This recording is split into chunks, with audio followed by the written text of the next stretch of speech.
천만 서울 시민의 목소리를 대변하는 입법기관 서울시의회와 함께하는 슬기로운 특별 시민생활 시간입니다. 오늘은 서울시의회 주택공간위원회에서 활동하고 계신 김종길 서울시의원과 함께합니다. 의원님 안녕하세요. 네, 반갑습니다. 예, 저희 앞에 카메라가 있는데요. 네, 우리 서울시민 그리고 우리 청취자분들께 인사 한 말씀 먼저 해주시겠어요? 네.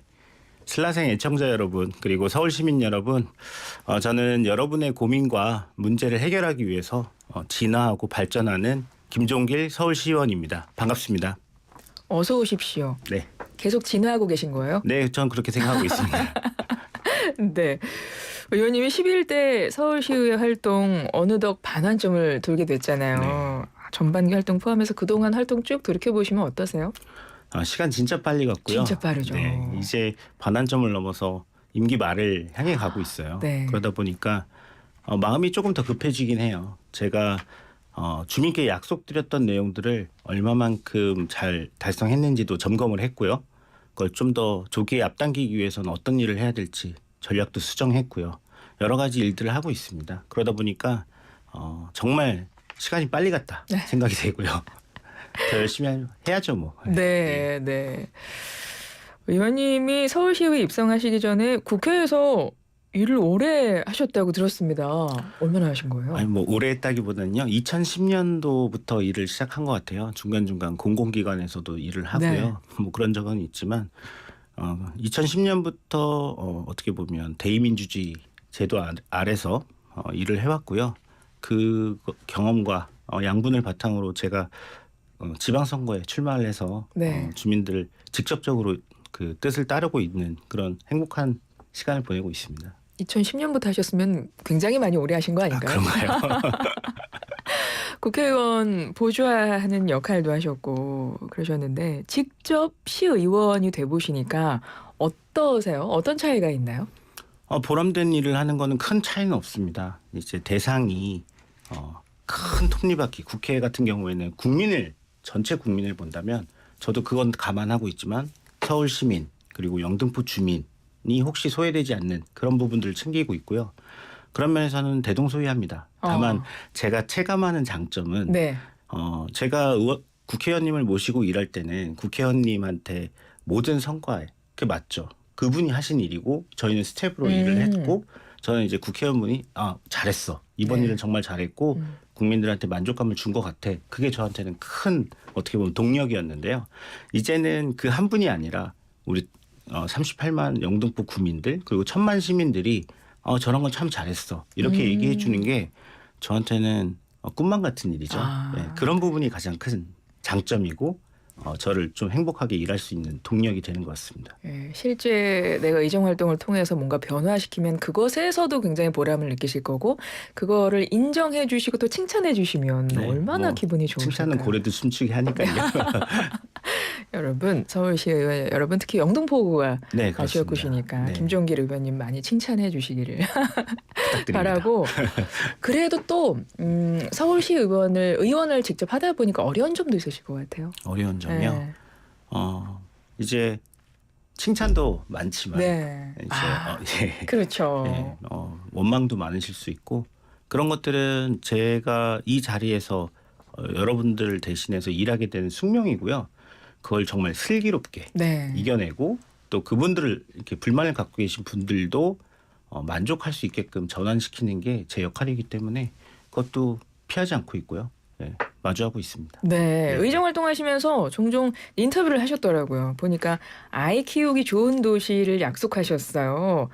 지금 아이를 키우고 네. 계신가요? 네. 그래서 그 어떤 아빠로서의 마음을 담은 약속일 것 같습니다. 네. 어떻게 느끼세요? 아이들을 위한 어떤 정책에 대해서 어떤 생각을 하고 계세요? 제가 17개월 지난 이제 딸아이를 네. 키우고 있습니다. 첫 애고요. 네.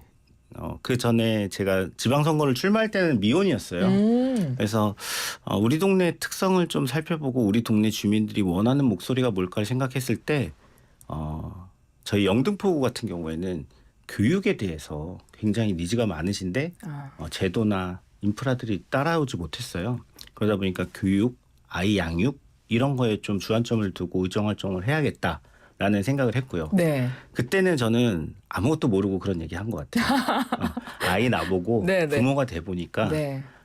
이게 그냥 말로 해서 될 문제는 아니고요. 한계를 분명히 느끼더라고요. 왜냐하면 우리가 그냥 저출생 하면서 지금 서울이 0.5 출생 인구 맞죠. 이렇게 얘기하잖아요.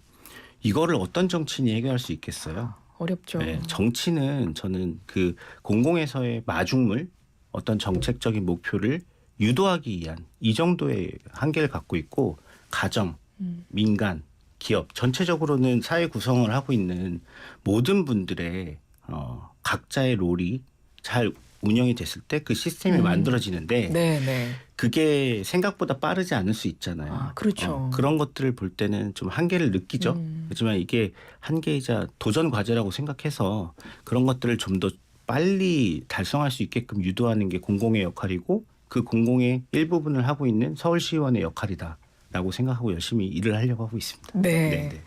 김종길 서울시 의원과 오늘도 하나의 코너로 진행을 해보도록 하겠습니다. 항상 서울시 의원님들께서 나오시면 진행하는 코너죠. 서울시 의원의 시민보고, 오늘은 김종길 의원의 시민보고입니다. 시민들에게 결제를 올린다는 마음으로 하나씩 뭔가 의정활동 하시는 것, 지금 추진하고 계신 것들 좀 보고를 해주시면 되는데요. 의원님의 1호 공약이 곧 달성을 코앞에 두고 있다는 소식을 들었습니다. 네. 예, 이거 첫 번째 보고 내용으로 가볼까요? 네. 기쁘게 좀 보고 드릴 수 있어서 네. 너무 행복하고요. 박수 치고 갈까요? 그럴까요? 네. 곧 달성을 눈앞에 두고 있습니다. 네. 뭡니까?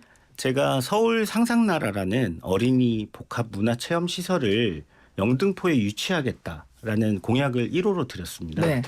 그게 이제 광진구에 있는 시설인데요. 오세훈 시장님이 예전에 만들었던 첫 그 시설이에요. 근데 서울에는 하나만 있어요. 근데 코로나 전에는 한 해 50만 명의 아이들이 찾을 정도로 인기 시설입니다. 네네. 거기 가면 뛰어놀 수도 있고요. 과학 체험도 할 수도 있고요. 문화 체험도 할 수 있고요. 다양한 어떻게 보면 지금 애들 데리고 갈 데도 없고 놀 데도 이름도 너무 없잖아요. 예뻐요. 네. 서울 상상나라. 정말 상상할 수 있는 네. 모든 것들이 다 갖춰져 그러니까요. 있는데요.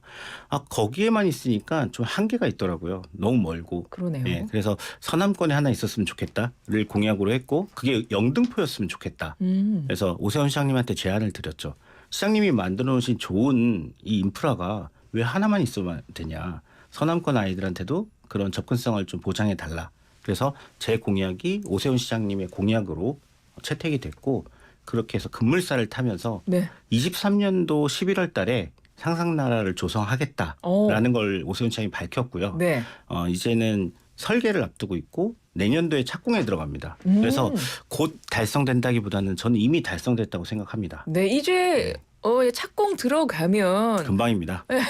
언제 완공이 될까요? 29년도 생각하고 있습니다. 29년. 네, 좀 땡기려고 노력하는데요. 네. 그래도 안전하게 그리고 지역의 랜드마크가 될 수 있고 기대 이상의 시설이 오기 위해서는 너무 조급한 거는 또 제대로 준비를 해야 되니까요. 그렇죠. 네. 그런 부분을 생각하고 있습니다. 어떤 인프라들이 거기 갖춰지는 거예요?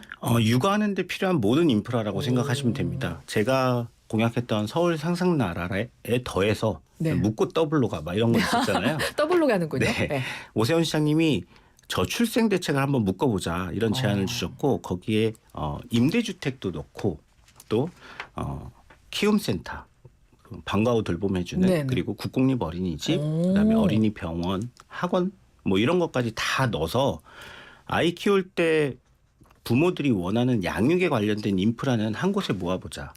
이렇게 해서 지금 잘 추진이 되고 있습니다. 와, 주민들 기대 크실 것 같아요. 엄청 기대가 큽니다. 진짜. 반응도 좋고요. 특히 제가 얼마 전에 동사무소에서 만난 분한테 그런 질문을 하시길래 말씀드렸더니 자기 손자, 네. 손녀들 데려가고 싶다. 그래서 더 자주 만날 수 있을 것 같다. 와. 이런 기대감을 갖고 있더라고요. 그래서 언제 되냐? 그러니까요. 제일 궁금하시죠. 29년에 된다라고 네. 말씀드렸더니 그때는 초등학교를 졸업할 것 같은데 첫애가. 아니 왜요? 요즘에 뭐 초등학교 졸업해도 나이 제한 없나요? 나이 상상나라. 제한은 없는데요. 네. 이제 초등학교 고학년이 될수록 네. 조금 시들할 겁니다. 더 자극적이고 재밌는 것들이 많고 그때는 친구가 더 중요할 것 그렇죠. 같고. 고학년용의 어떤 프로그램도 하나 저는 만들어주세요. 0세부터 9세를 타겟팅 그렇군요. 해서 한 거라. 네. 알겠습니다. 네. 하루빨리 빨리 더 앞당겨져서 지어주면 더 좋을 네. 텐데. 그런 아쉬우시면 생각도 한 하실 명 것 더 나면 됩니다. 같아요. 아, 이렇게 해서 저출생을 그렇죠. 해결해 보고자 하는 네. 그런 또 큰 계획을 갖고 계시군요. 네. 두 번째 시민보고 내용 들어가 볼까요? 의원님께서 주택공간위원회에서 활동하고 계시죠. 아마도 관련된 것이 아닌가 싶어요. 대표 발의하신 조례안이 있네요. 네. 지역 내 준공업지역 용적률 완화 관련 조례안 어떤 내용인가요? 네, 그 영등포군요. 서울에 공업 기능을 하는 용지로 준공업 지역이 있는데요. 전체 면적이 19.97km 중에 5km, 한 네. 25%가 영등포에 있고요.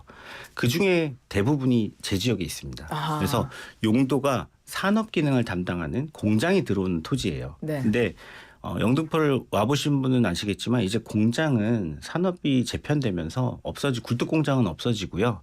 뭐 지식산업센터 정도만 있고 나머지는 아파트 그리고 주택 이런 네. 것들이 남아 있습니다.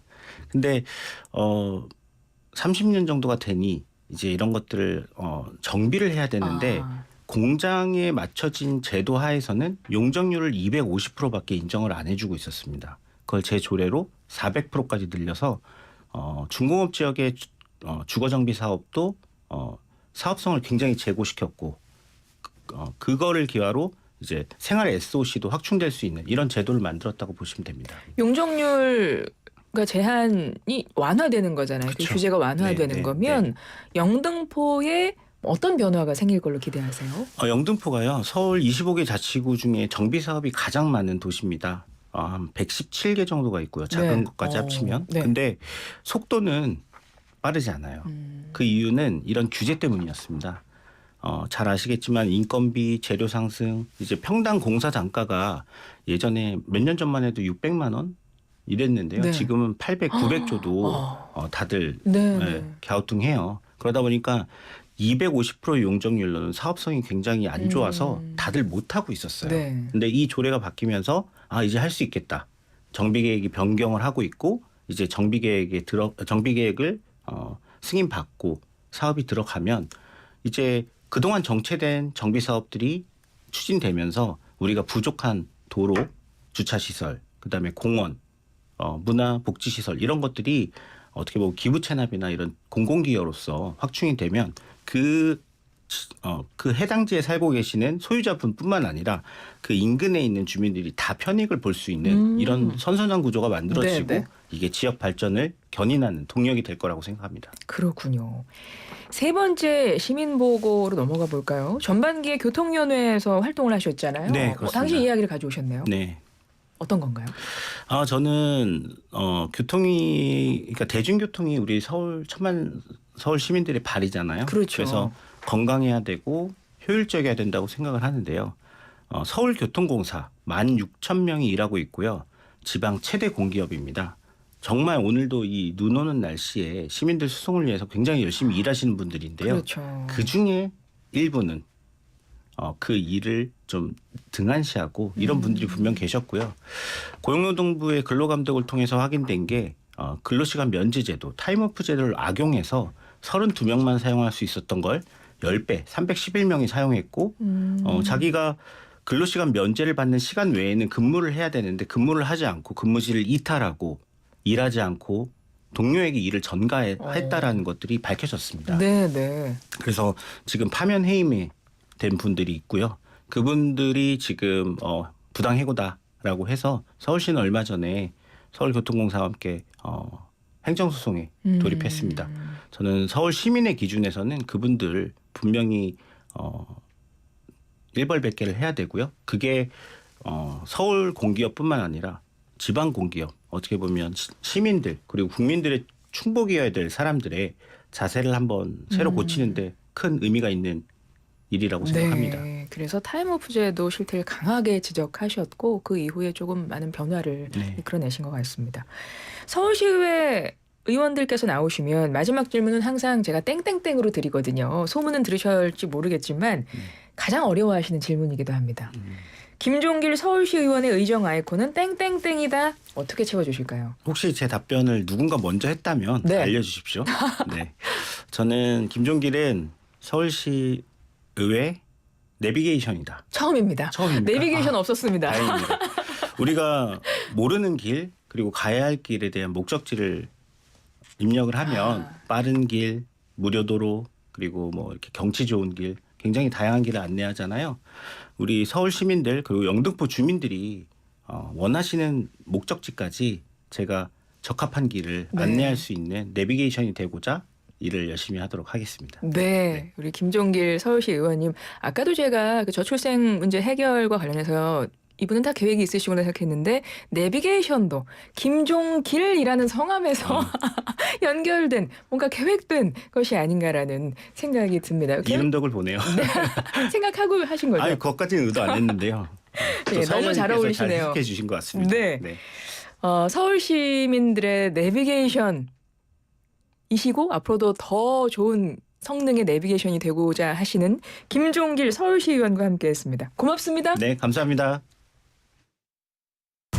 안녕하세요. 최하정이에요. 이번에